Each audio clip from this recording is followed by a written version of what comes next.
Olá! Hoje um momento GPS entre mim e vocês.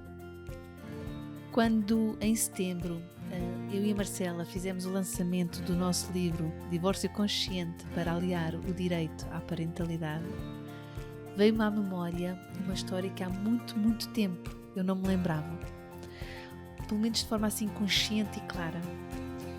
Quando eu e a Marcela estávamos a organizar como é que iríamos fazer esta apresentação e fazer chegar a mensagem que o livro propõe, começou a vir de forma recorrente esta história desta mulher e que por algum motivo tinha ficado subterrada lá atrás, por algum motivo talvez exatamente porque sem eu saber, nesse momento estava da minha parte a começar a história deste livro, o caminho, o processo de construção deste livro. A história da Marcela foi outra, foi uma história, as nossas histórias são histórias que se intersetam e que depois dessa interseção se foram intersetando muitas vezes, de tal maneira que às tantas se fundiu neste propósito e neste caminho comum que construímos juntas, mas que começou em pontos diferentes. E ao refletir sobre a apresentação e como podíamos contar-vos e partilhar convosco o que foi o processo e a intenção do livro, esta história veio muitas vezes à minha memória. Eu tive algum pudor em partilhá-la porque foi tão recente, foi tão lá no princípio, que temi que pudesse estar suficientemente longe e desajustada daquilo que é a minha intervenção e a minha realidade e a minha perspectiva hoje, ou em setembro, se quiseres. Por outro lado, a convicção e a vontade e o desejo de honrar esta história e esta mulher foi tão grande que resolvi arriscar e escrevê-la, pô-la no papel e levá-la para ler.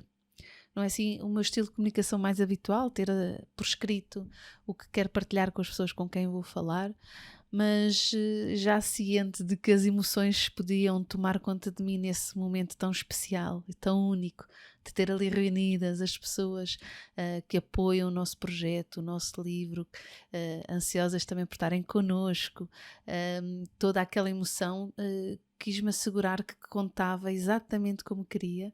E portanto, contra o que é o habitual, escrevi.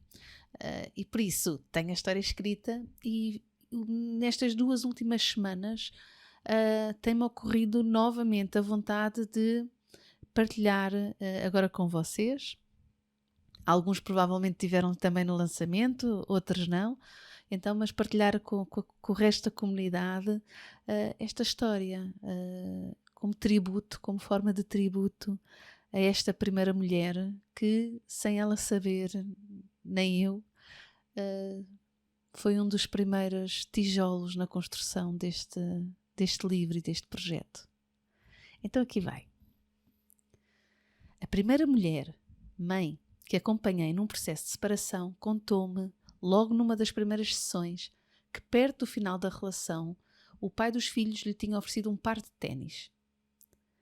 Foi uma forma peculiar de começar.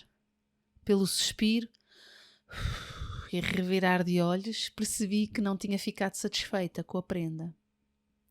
Explicou-me que os ténis eram bonitos, mas não eram os que ela queria.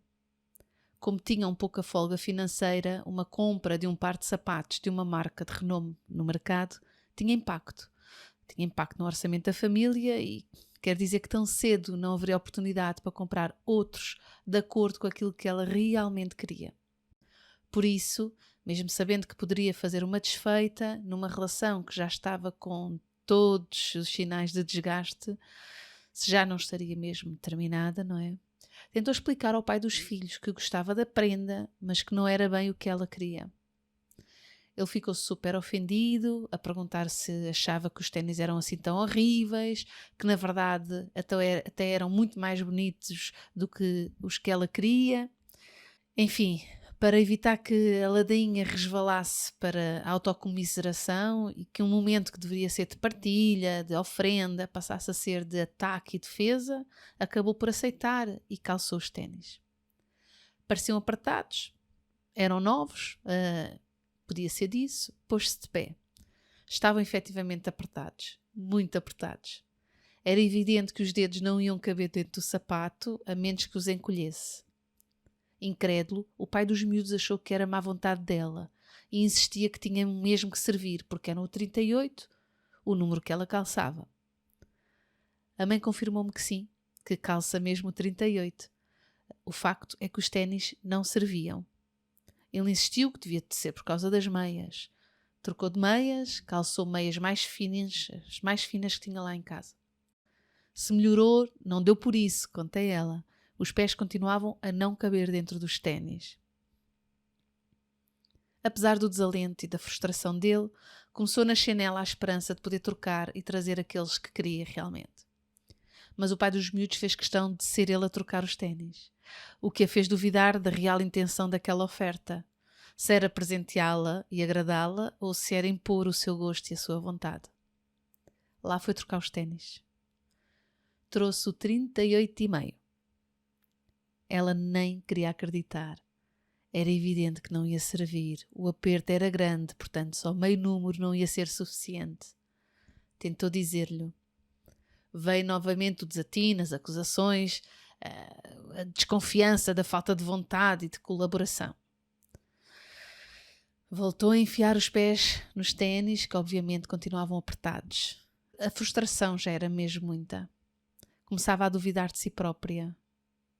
E embora soubesse que queria mais os outros ténis do que estes, também sabia que não era um querer assim tão relevante ao ponto de fazer-se acreditar que aqueles não serviam. Mas já começava a duvidar de si própria. Lá estou eu, com a minha má vontade, pensava ela. Ele disse que já não ia trocar mais os ténis, que era o que faltava, não fazia sentido, os ténis já deviam estar largos e que a teimosia dela impediam-na de ver o óbvio. Não vou lá mais, acabou, decretou. Ela pediu-lhe o talão para que pudesse trocar. Irritado, disse que sim, que lhe o dava. Nunca deu. Pouco tempo depois estavam separados. Não preciso de vos dizer que não foi por causa dos ténis, mas o episódio era paradigmático da disfuncionalidade daquela relação. Com a separação, comprar outros ténis ficou ainda mais difícil. Esta mãe andava a tentar alargar os ténis com os seus próprios pés. Fazia pequenos percursos para tentar que fosse dando de si. Houve um dia que saiu de casa para o que devia ser uma volta curta e acabou por palmilhar um par de horas com os dedos dos pés prensados.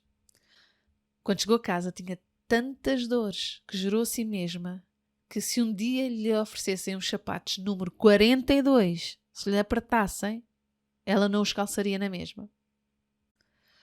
Perguntei-lhe o que fez aos ténis. Tinha-os dado. Preferia usar os que tinha, mesmo que velhos e gastos, mas que lhe serviam e não a magoavam. Sorri com aquela aprovação. Não sorria, quer ver? Descalçou-se e mostrou-me os pés. Viam-se as unhas dos dedos grandes ainda negras e já a indiciarem que outras estavam a crescer por baixo. Levou meses até voltar a ter as unhas totalmente recuperadas. Dizia com algum orgulho que as unhas eram um lembrete constante para não aceitar o que não lhe servia. Era um lembrete que, embora conseguisse aguentar o esforço e a dor, as marcas iam ficar por muito tempo. Alteravam-lhe o andar, desgastavam e tiravam-lhe o prazer da caminhada ou do que estava a fazer. Neste caminho do divórcio, vejo muitos pais e muitas mães a calçar números abaixo ou números acima, que lhes atrapalham o andar, que os desgastam, que lhes tiram o prazer e a atenção da caminhada, porque têm de ir gerindo o esforço e acalmando a dor. Às vezes é porque lhes dizem, outras vezes é porque dizem a si próprios que aquele é o seu número. E por isso vai ter que servir, mesmo que não sirva. Esta mãe, e com certeza aquele pai, não sabem porque é que os ténis não serviam. Mas sabem que não serviam. Quer dizer, ela sabe, ele poderia ter sabido. E a partir daí poderiam ter decidido diferente, mesmo que isso implicasse calçar o 39,5 daquele modelo e continuar a calçar o 38 dos outros. E é este o pressuposto do nosso livro. Nós não quisemos trazer um sistema métrico, não quisemos propor nem receitas, nem guiões. Com este livro, procuramos partilhar princípios e valores que possam servir pais e mães naquilo que é o seu próprio processo de divórcio e de parentalidade não conjugal. Que os possa ajudar a viverem de acordo com os seus valores, mais atentos às suas necessidades, mais alinhados com os pais que querem ser e, sobretudo, com os pais que os seus filhos precisam que sejam. Obrigada por estares aí.